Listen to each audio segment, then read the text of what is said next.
আমি পার্সোনালি কোনো নেতাকে কাজে লাগাইনি। যদি আমি সেরকম হইতাম তাহলে দুই একটা মন্ত্রী আমার পকেটেও থাকতো। একটা সরকার 15 বছর ধরে ক্ষমতায় ছিল।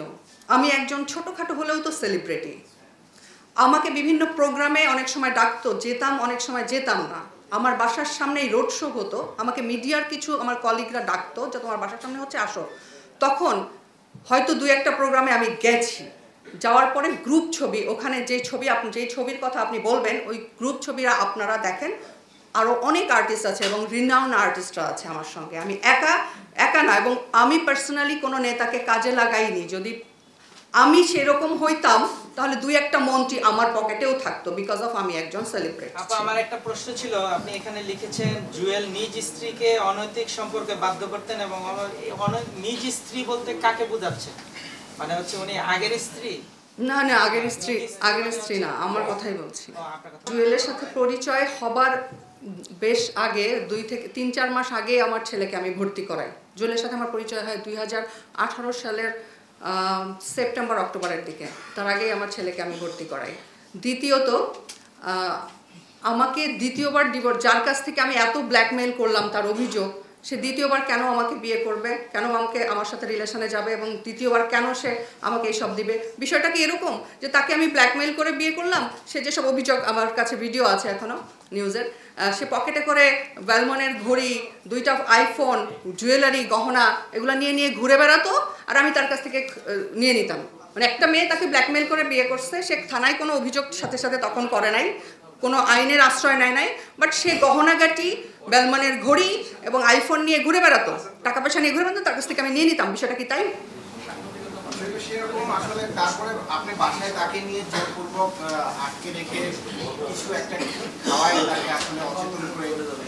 হ্যাঁ, এরকম অভিযোগ আছে। কেন আমি কেন তাকে প্রথমত এটা আমি করিনি। আমাকে কেন তাকে এভাবে করতে হবে যে নিজেই আমাকে আমার পেছনে পড়ে আমাকে বিয়ে করছে? তাকে আমাকে এটা কেন করতে হবে? আর আমার লাইফে জুয়েলের থেকে বেটার অপরচুনিটি, বেটার প্রপোজাল কি ছিল না? আপনার কি মনে হয়?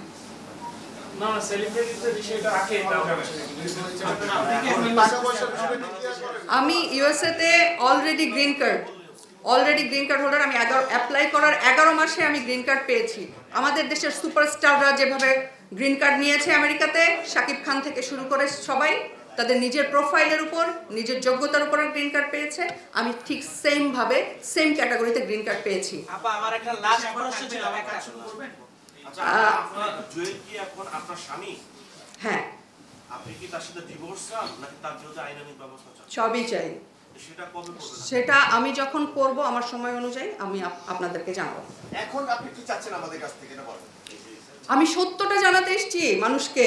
আমি দায়বদ্ধতা, আমার দর্শকের কাছে দায়বদ্ধতা থেকে, আমার পরিবারের কাছে, আমার সন্তানের কাছে দায়বদ্ধতা থেকে আমি সত্য জানাতে এসেছি। কারণ আমার ফ্যামিলি একটা মিথ্যাচারের মধ্যে কেন থাকবে?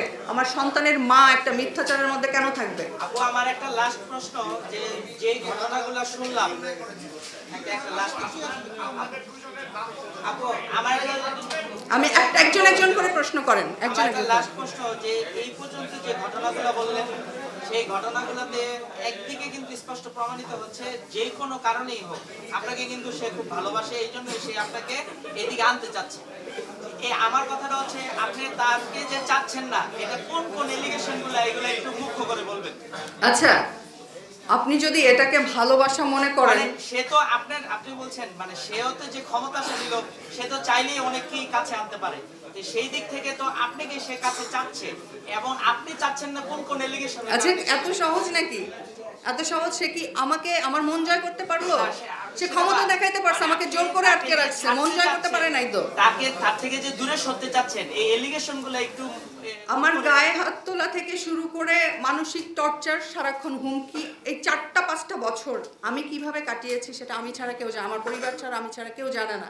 অলওয়েজ আমাকে হুমকির মধ্যে রাখতো। ধরেন আমার ফোন ধরতে দেরি হয়েছে, আমি ওয়াশরুমে অথবা আমি নামাজরত অবস্থায়, আমি ফোন ধরতে না পারলে সে আমাকে হুমকি দিত। আমি আপনাকে দেখাই। এখানে যা লিখেছে, নিজ স্ত্রীকে অনৈতিক কাজে বাধ্য করতো, সেরকম কি বাধ্য এই পর্যন্ত করাইছিল?